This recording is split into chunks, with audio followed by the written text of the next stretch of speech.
Hey, what up everybody? My name is Joe and today I'm super close to the camera because we're going to be talking about hair. I got elephants and giraffes on my shirt. They're really cool. Check it out right now.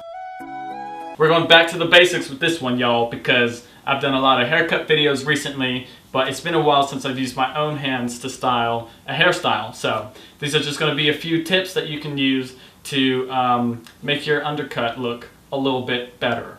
Hopefully you learned something interesting. So without further ado, I guess I'm gonna go ahead and just jump right into it. Starting out with tip number 1. This is all about the pre-styling products. Depending on what products you use as a pre-styler will determine the final result of your hairstyle. I'll give you 3 different examples. First, if you use a hair cream, then the final result will be a more silky smooth, natural looking effect after you blow dry. Then number 2, if you use mousse, you might find that your hair is gonna be a bit more dry, but it's gonna have a lot more volume and poof to it, and it'll give you different styling opportunities. And finally, number 3, if you use a wax, it's kind of in between like a cream and a mousse. It'll still give you pretty good volume, but it won't feel quite as dry. Wax is best for people with kind of normal to thickish hair. Anyways, today as my pre-styler, I'm going to be using mousse. I'm going to be using this one right here. I'll link it in the description, but I like this one because it's a heat protectant and a mousse in one. So that's a free step for you guys right there, free bonus tip. Always use a heat protectant when you're going to use heat products like a blow dryer. Okay, this is a 2-in-1, so I'm good with this. It's fluffy. Gonna work this in a little bit and then just kind of plop it. Get it all in there.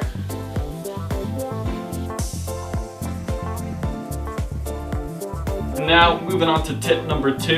You gotta decide which way you want to blow dry and stick to that direction, kind of. There's generally 3 different styles you can achieve with the blow dryer. If you blow dry your hair in the opposite direction, so for me that would be from my left to my right, then you'll achieve maximum volume that your hair can produce.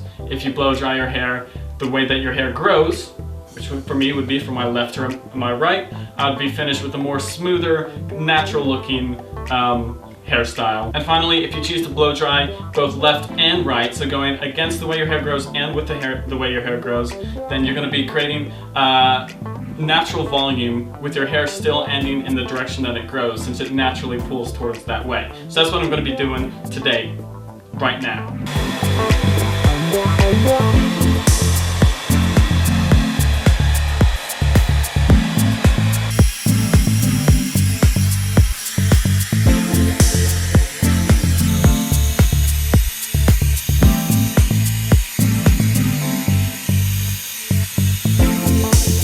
Right, then you should be finished once your hair is completely dry and there's no moisture left, because if there's any moisture, then that can mess with the way that you want your hair to set and stay for the rest of the day. Alright, tip number 3 is all about the finishing product. Now, as you probably know, there's tons of products out there. There's matte finish, there's shine products, there's natural finish, all sorts. You gotta figure out what you want to do because they will all achieve different outcomes. As you probably know, there's like millions of styling products ranging from matte finish to shine finish to natural finish to all sorts of different finishes. So you need to figure out for yourself what you want to achieve, because all of these products are going to achieve a different look once you put it in your hair. Obviously, matte finish means that it's going to look like there's no product in your hair, ranging all the way down to super shiny pomades, which makes it look, you know, like greasy, way back in the day type of slick back hairstyles. Stuff like that. So what I'm going to be using today is from the Pete and Pedro line from my man Alpha M. This one, put simply, is just called paste. If I were to place this in the scale between the shiny greasy look and the matte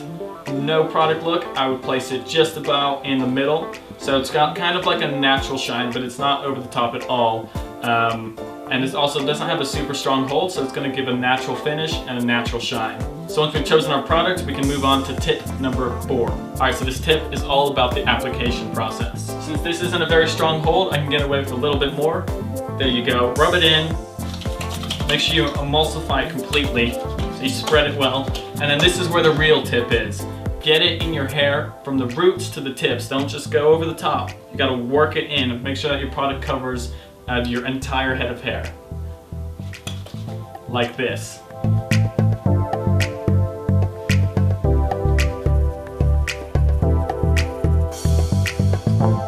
Once you work your product in, your hair should be ready to take on the day or the night, depending on when you styled your hair. The reason why it's so important to work it all the way through your hair is simply because if you layer it just on the top, then you're not giving hold to the roots, and your roots is what holds your hair up throughout the whole day.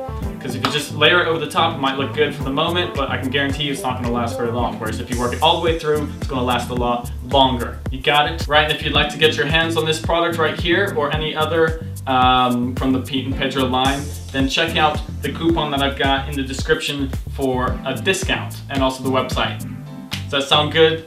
Okay, now that I'm done with that, we're moving on to tip number 5. Tip number 5 has to do with transitioning into a new hairstyle. You know, the undercut is great and it's been my favorite hairstyle, but what if you want to try something new and you want to start letting your hair grow out longer? Well, go ahead and do that. But of course, if you're growing your hair out, you're going to hit that awkward stage where your hair just doesn't really look like you know what you're doing with it, and it's going kind of all funky. So I'm about to flash back to myself when I had long hair and tell you what you should do, or one step that you could do to minimize the awkward looking stage. So flashback to old Joe.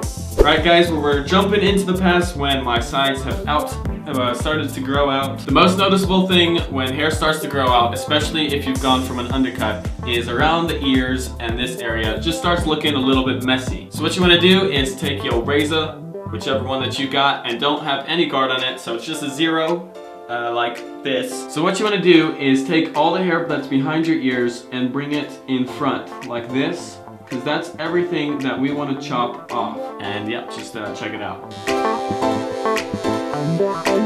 Next, I'm just going to take the blade and literally follow the outline of my ear.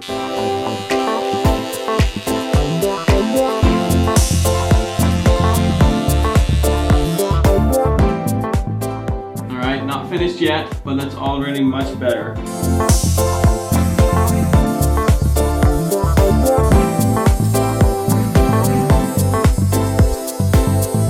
Alright, well there you go. You can see much nicer than before. Just quick and easy. Now we can jump back into the future.